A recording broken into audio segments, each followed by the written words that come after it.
Good afternoon, everyone, and welcome to the first session of the final installment of the Met Opera's HD Live in Schools Opera Book Club for the 2022-2023 season. My name is Nick Rinehart, and I'm the content manager for education at the Met Opera. For many of us at the Met, we have been anxiously awaiting the premiere of Terence Blanchard's Champion, which finally, at long last, opens this Monday to much fanfare. And we're so excited to welcome someone who was a key creative force behind this production, athlete and actor Michael Bentt, and to be joined by students and teachers from HD Live in Schools partner districts across the country. Michael, thank you so much for being with us today. It is my pleasure, guys. Thank you very much for having me. So before we get into Champion proper, and we have much to talk about, I want to emphasize again how lucky we are to have Michael in our company. Michael Bentt has excelled in both athletics and the arts. It's a bit intimidating to think about. As a boxer, actor, writer, producer, and director. As a boxer, Michael is the former WBO World Heavyweight Champion and one of the most decorated amateur fighters in U.S. history. After retiring from boxing, Michael pursued a career in acting and has worked with directors including Clint Eastwood and Sylvester Stallone, to name a few, in addition to serving as Will Smith's sparring partner and assistant trainer for the biopic Ali.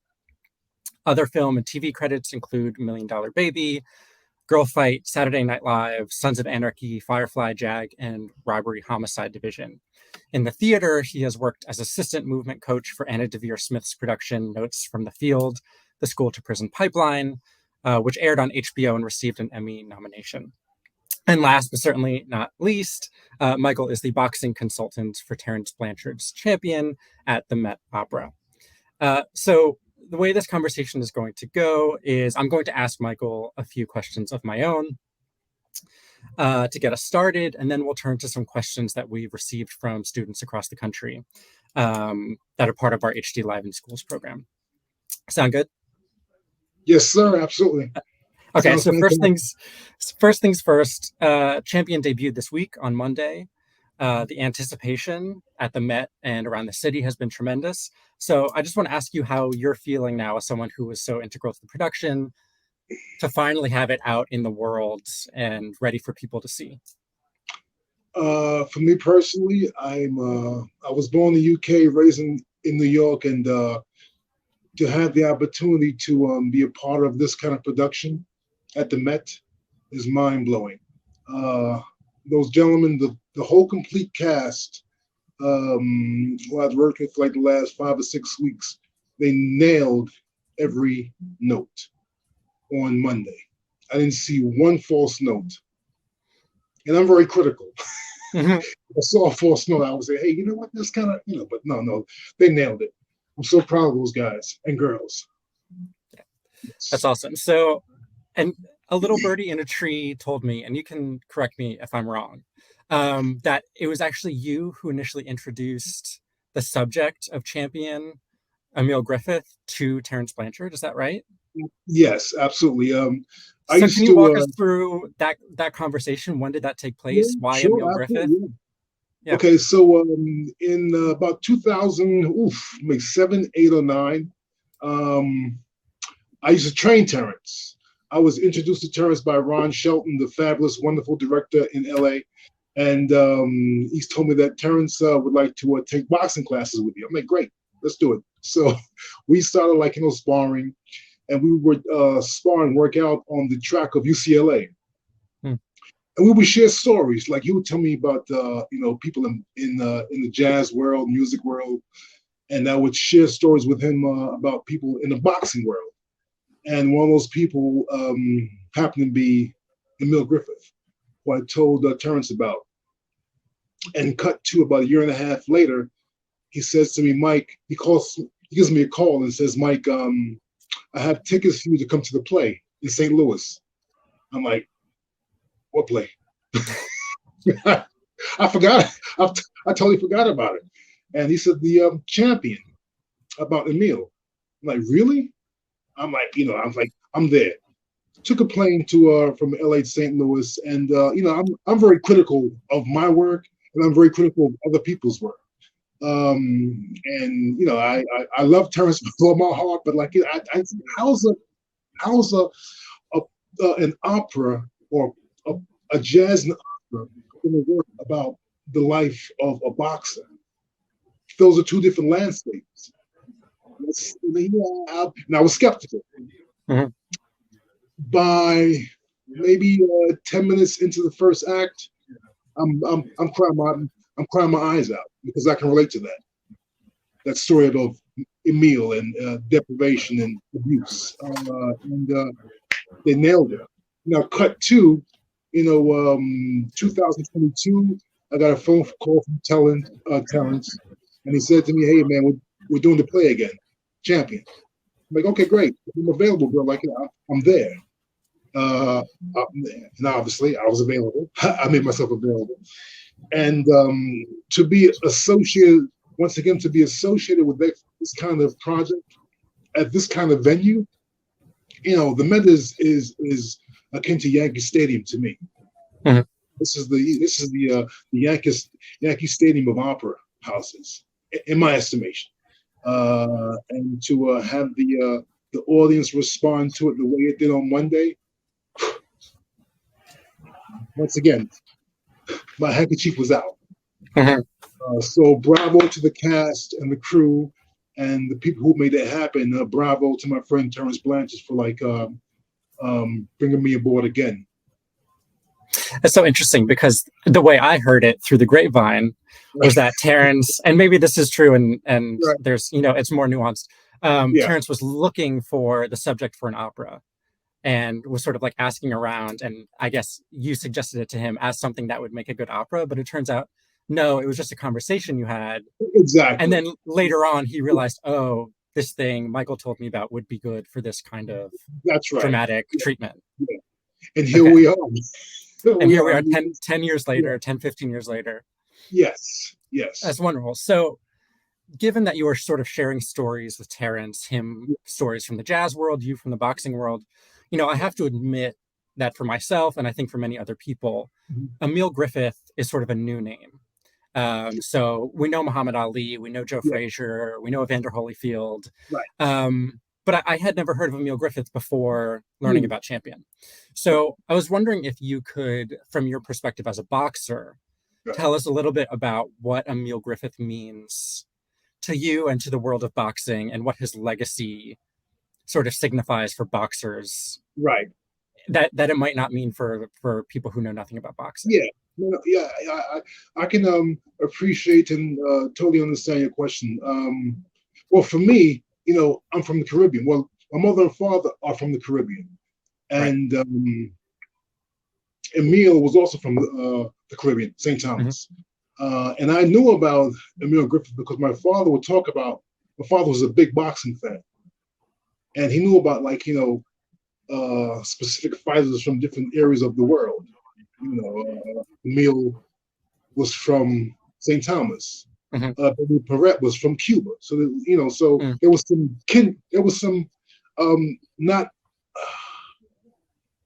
aligned spirits, but there were moments of appreciation that he shared with me about those boxers from the Caribbean. Right. And the only hiccup, for lack of a better term, was that Emile was gay. And I don't know if you know about a lot of nation states in the Caribbean, they're homophobic. And whether it's right or wrong, it's a culture.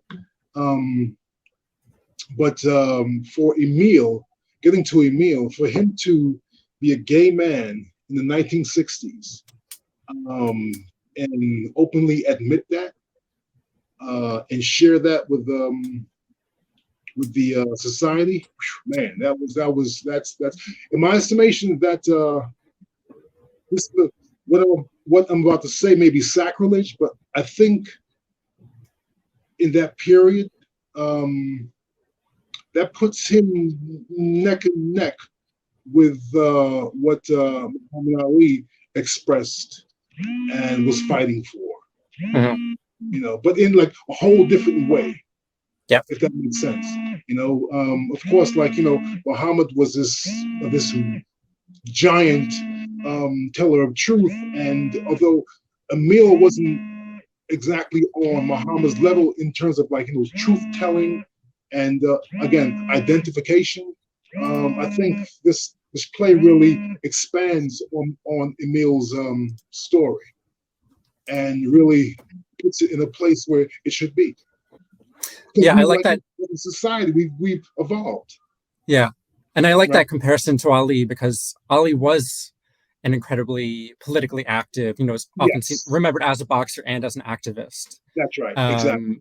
And I think it's important to think about, not to say that they're necessarily the same, but to say that Emil Griffith's way of being who he was publicly was a different kind of activism. That's it. Even if it wasn't accepted. Protesting, right, and even if it wasn't seen as activism by those around him. Exactly. Yeah. So so when I discovered, I knew that once again, based on my father's telling me about him, and based on my conversation with other people in the boxing world, trainers, coaches, boxers, they would, every time they would mention Emil, more than likely they mentioned that he was gay. And once again, I grew up in a very man-based environment. My father was like a man's man, whatever that means. I met, the first time I met Emil, I was about 17 or 18 years old, and I was going to compete in the Pan Am Games or the Good War Games, one of those competitions. And I went to Gleason's gym, where Emil actually trained as a trainer after his career, and I connected with him. And oddly enough, my trainer, Eddie Mustafa Muhammad, I called him maybe about 2 or 3 days ago, and I asked him about his experiences with Emil. He said, man, Emil Griffith was a beautiful dude, and he never tried to hit on him, anything like that. But his knowledge of boxing was was high level, the elite level, like Harvard professor. His understanding of the game was that of a Harvard professor. And this is the words of my former trainer, Eddie Mustafa Muhammad. And he's an icon in the game himself. So if he's saying about Emil, yeah. That's amazing to hear. So turning to sort of the topic of boxing more directly before we get to some student questions. So you're officially credited in this production as boxing consultant.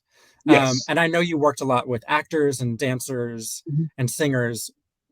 What exactly were you doing as part of this production? What does a boxing consultant do on an opera production? Okay, so my main objective when I got the offer to be a part of this production, my main objective, the guys are already in shape. They came prepared, weight-wise. Speedo dropped 70 pounds. Eric, worked on his athleticism, but boxing is a whole different bracket of athleticism. And it's very, if I may say so, it's very artistic. It has this kind of dance quality to it. That's right, exactly. It's rhythm to it, as you mentioned, it's dancing. And Emil, Emil was a big fan and admirer of Sugar Ray Robinson. So you can see pieces of Sugar Ray Robinson in Emil when he's fighting. He's moving around. He's moving around like Ray Robinson. Nobody can duplicate Ray Robinson. But Emil's style was in the vein of Ray Robinson, Sugar Ray Robinson. And so the others, in getting down to that, I wanted the boxers to get the DNA of why we fight. You Hmm. know, the technique stuff that'll come later. But when you throw a punch, every time you throw a punch, um, there's a subtextual message to that punch. A left jab is get out my damn face. Right hand is good night. I'm A taking left notes hand, as we go through this. Yeah. exactly. Like, and I learned this from my dear friend who's an actress, Anna Devere Smith. Hmm. I would train Anna Devere Smith in LA when she was in town. And we would like, have these wonderful conversations, blah, blah, blah. She said, Mike, brother, every time I throw a left jab, what I'm saying to myself, to my opponent, um, who was like, she was shadow boxing, so she has like, an invisible opponent. Every time I throw a left jab at my opponent, I'm saying F you. I'm Hmm. like, whoa. And I go back and I watch Muhammad Ali's fights. Every time he threw a jab, subtextually, he's saying, get out of my face, man. And that's what it is with like, that elite level of boxing. You have to understand that. If not understand that, I mean, you're going to express it anyway because you're throwing the left jab. So that was my main object. That was my main objective as the key boxing consultant, to make sure that these guys, like, they're in shape. Okay, that's great. They look great. That's cool. But like, if you get that in your DNA, why and how the boxer throws a punch and where that boxer's punch is coming from. Emil Griffith, like, was throwing punches against Benny Kid Paret and many others because he came from a place of deprivation. Hmm. And all boxers come from deprivation. Muhammad, like, was black middle class, but like, he had conflict with his father. His father would, like, abuse his mother. So that's conflict. And as an athlete, as a boxer, you fight from that conflict. Hmm. That's what powers you. That's what drives you. Yeah, it's wonderful to hear this because I was thinking, prior to you saying that, Yeah. it's about your work is about getting actors and dancers Mm-hmm. and singers Right. to sort of pull them from the world of theater into the world of boxing. But it sounds like the world of boxing is actually a kind of theater in the sense that every punch is delivering a line or delivering a message, that Exactly. you have to understand conflict in order to understand Right. why you're doing it. So it seems That's like you're actually giving dramatic language to what boxing is rather than saying, oh, this is something different you need to learn. yes. That's It's right. and It's I the same and thing. Yeah. yeah, and I can imagine as an actor or dancer or singer, which I am none of those things, Right. it would be helpful to hear, oh, there's a conflict at the root of this, or That's each right. time I throw a punch, I'm delivering a line. Exactly. Um, so Exactly. that's very interesting to hear. Yeah. And something else you mentioned, or maybe I misheard you, but boxers essentially are the best liars in the world. We lie like, well, Mm, wait, I'm not a boxer anymore, but like, when I used to box, like, I used to lie to myself because when you get hit by a punch and you're out, but you're still up, you're denying that the pain, pain. Hmm. right? That's a massive lie to yourself. And I found that out when I was in an acting class in California with my acting teacher, Rick Edelstein, genius like acting coach, unapologetically, like, just look straight. And he said to me one day, like, uh, you've survived lying as a boxer. If you can survive that, you can be a good actor. Hmm. Light bulb moment, light bulb, boom. Yeah, yeah. That's amazing. So that actually takes us straight into one of our first student questions, Okay. which is also fascinating to me and I wanted to ask you about. And this is from Sophia in Silver Spring, Maryland, which is, you retire from boxing. Mhm. What inspires the change to go into acting, directing, theater, film, TV? Right. What is the moment that propels you to say, okay, I did boxing, now I'm going to do this other thing? Because that takes a No, lot to no, make that kind of shift. absolutely. And it's scary. Well, it is scary because, like, okay, so my transition from boxing to acting, I have to go into this part because, like, it's dark and ugly. I won the heavyweight championship by beating Tommy Morrison, first round. A couple 4 months later, 5 months later, I go back to England as my homecoming championship debut. I fight a young man named Herbie Hyde, and he puts me into a 96-hour coma. Wow. Now, it's something like, in my fight with with Herbie Hyde and Emil's fight with Benny, it's similar because in the fight with Benny and Emil, Benny was injured before that, his fight with Emil. Okay. For his third fight with Emil, he was injured. And a lot of boxers, they are at effect of pre-injuries going into a match. I'm not saying that Herbie Hyde wouldn't have beat me anyway. I think he would have because styles. But that moment when I was in that ring, I knew I was gone. I knew I was going to win, but I didn't know that I was going to be knocked into a 96-hour coma. So I can relate to the essence of what Emil was feeling when he put Benny into a coma. But I didn't answer your question, did I? I'm sorry. We're getting there. Right. Okay. What do you ask me? Say it again. I'm sorry. No, what inspired the change to move sorry. into right. the art? Yeah. And so I've been lucky, Nick, man. I have been so lucky, in my life. I've overcome so many things, and I've had these mentors.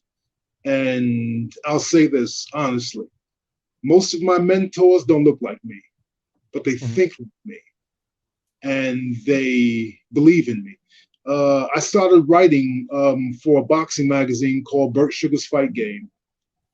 Bert Sugar was an A-list journalist for the boxing game, and I remember I went down to HBO because I had a friend who worked at HBO. He said, Mike, he knew I was depressed after the Herbie Hyde loss, and he would always invite me down to HBO to interact with the fighters and say hi to people, blah blah blah, and invite me to fights.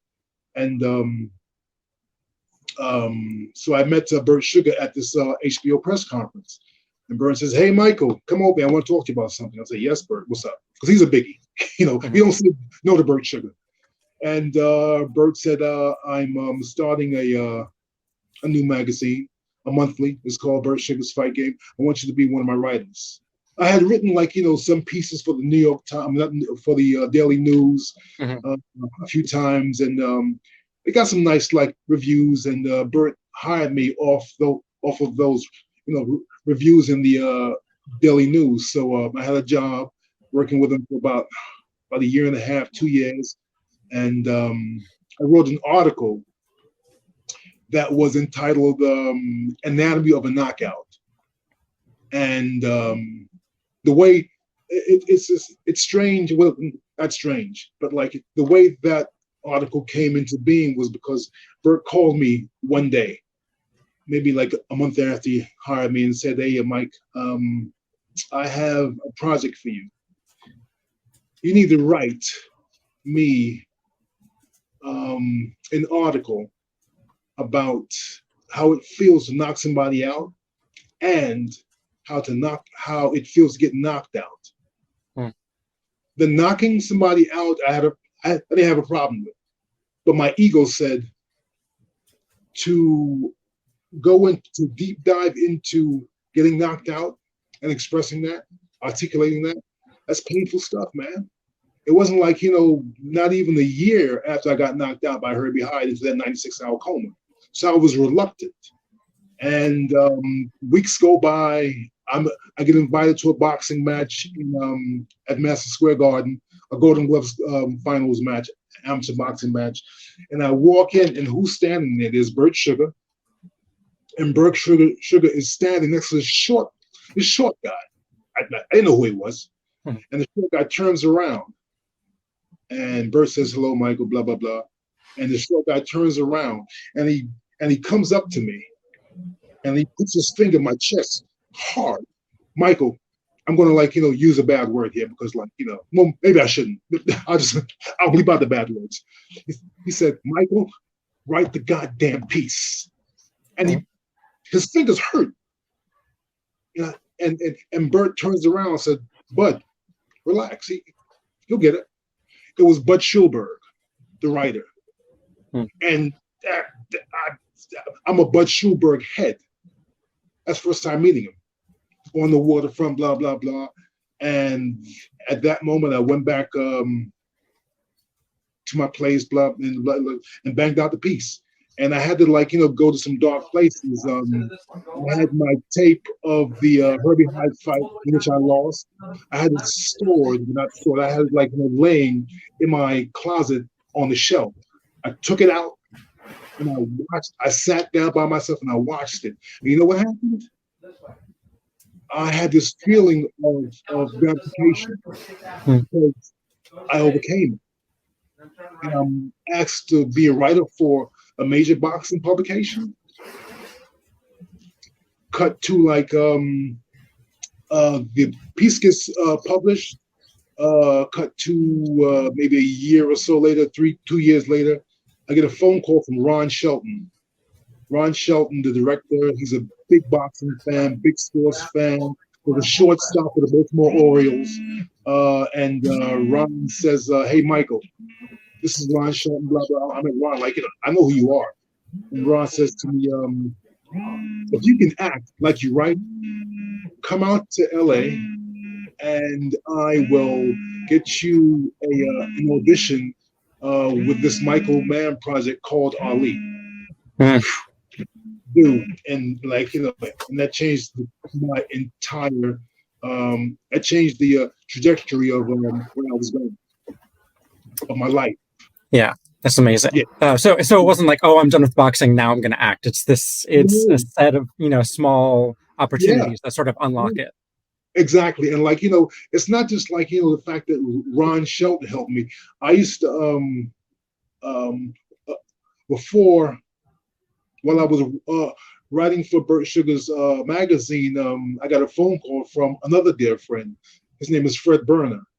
Fred Berner is a major producer, Law and Order, blah, blah, blah, for years, decades, genius producer and director. And he called me one day and said, "Mike, if you have time, would you be interested in training my son, Michael?" Michael was about 12, 13 then. And I said, "I would love to train Mike." And I would go down to to where Mike lived in Manhattan. I lived in Queens. And I would, hop on the train and go down and train him at this gym. And Ron got wind.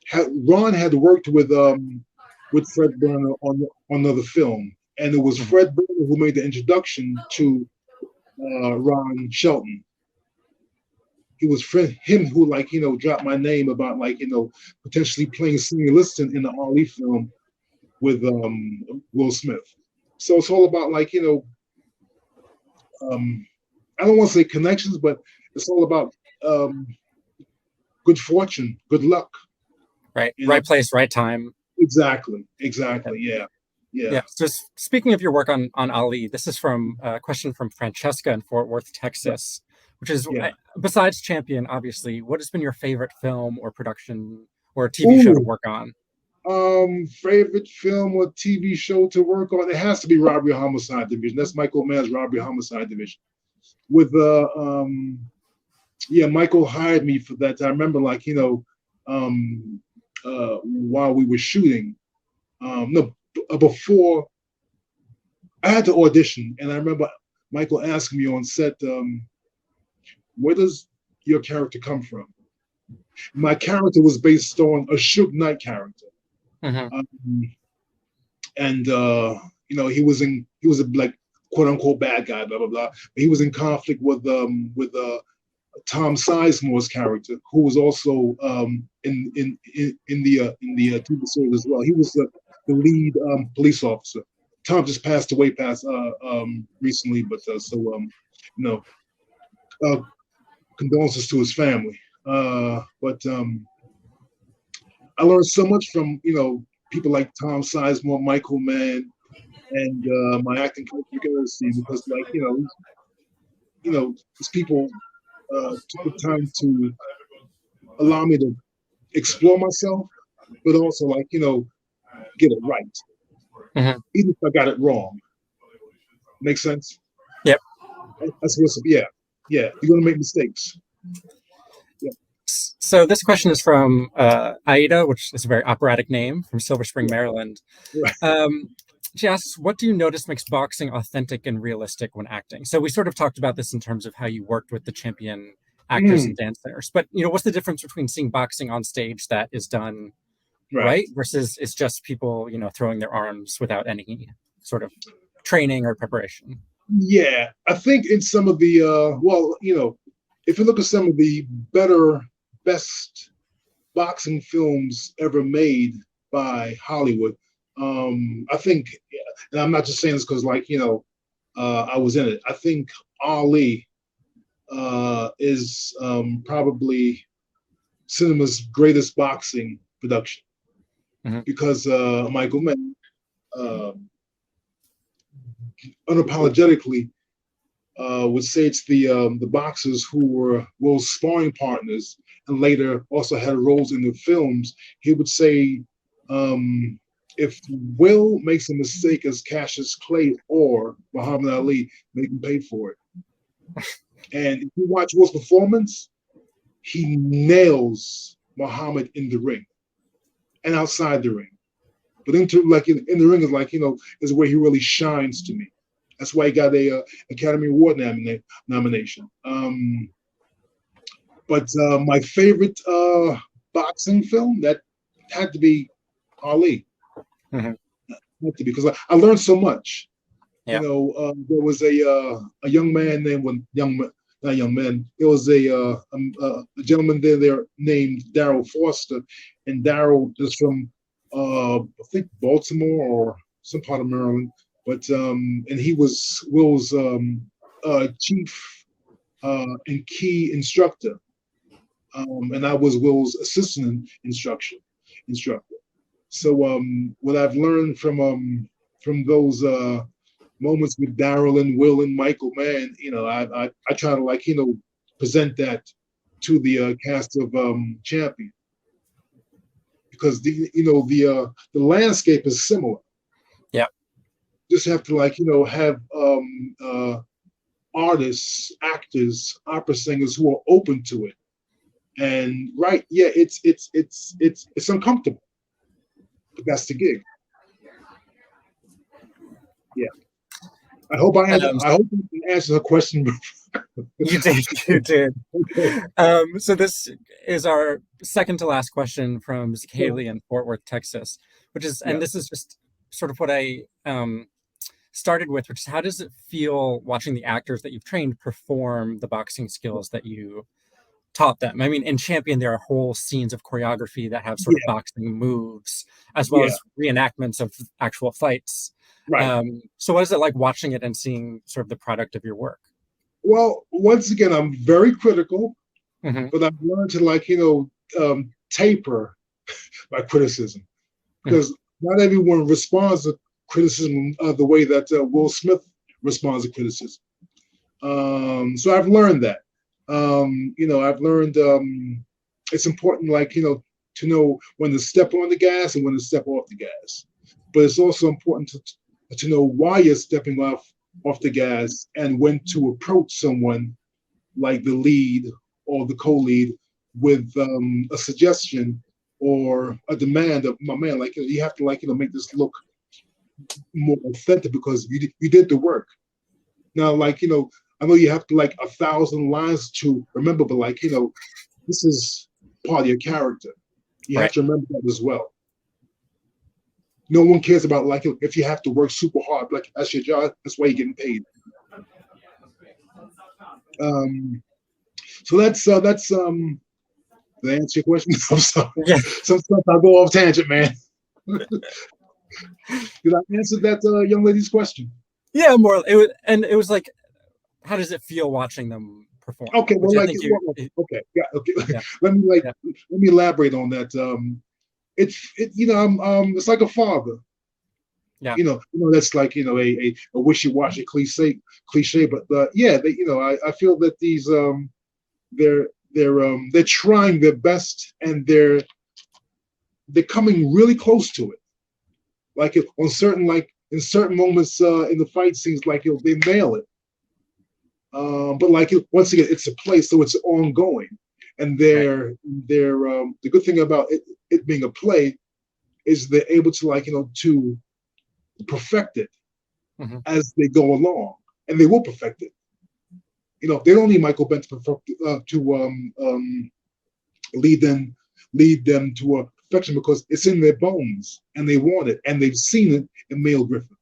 They've watched tapes, and we've been working on the technique of Emil Griffith. So it's going to pop at some point.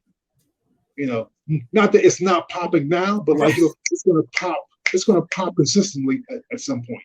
Yeah, but this is how theatrical productions work. There's Exactly. opening night, but then it's on for several more performances, Yes. and it's Yes. rehearsal is not live, and That's it's a right. totally That's right. different ball That's game. it. Just like That's it. practicing a sport is different from the actual Yeah. match, right? Yeah. And not to cut you up, but and there's a safety factor.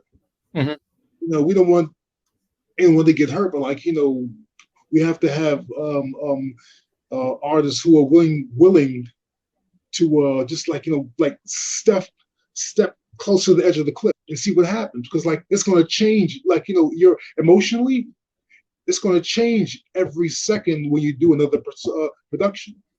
And Right. it's just don't be afraid of that change, but remember the choreography. It's here, and it's here. Right.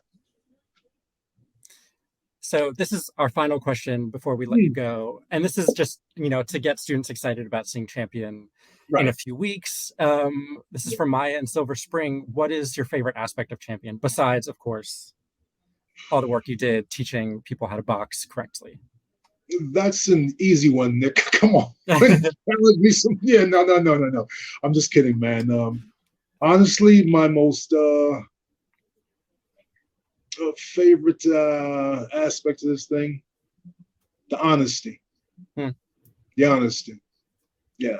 When once again, I'm hypercritical Mhm. of artists and myself and blah blah blah. And when I'm working with someone, I want you to go for it.